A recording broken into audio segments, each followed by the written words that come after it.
Salut! Astăzi învățăm Fa minor 6.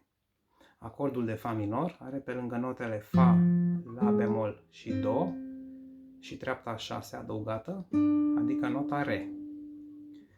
Pentru a lua acordul de Fa minor 6, trebuie să punem bare cu degetul 1 în poziția 1, degetul 2 și 3 pe coarda 5 și a 4 în poziția a 3 și degetul 4 pe nota Re în poziția a 3 pe coarda a 2. Vom cânta toate cele 6 corzi.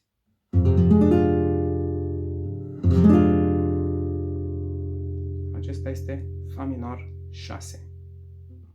Alternativ, putem cânta apăsând în poziția a 3 bare cu degetul 1, apoi cu degetul 3 în poziția a 5, coarda a 3 și degetul 2 pe coarda 1 în poziția a 4. Ciupim doar primele 4 corzi.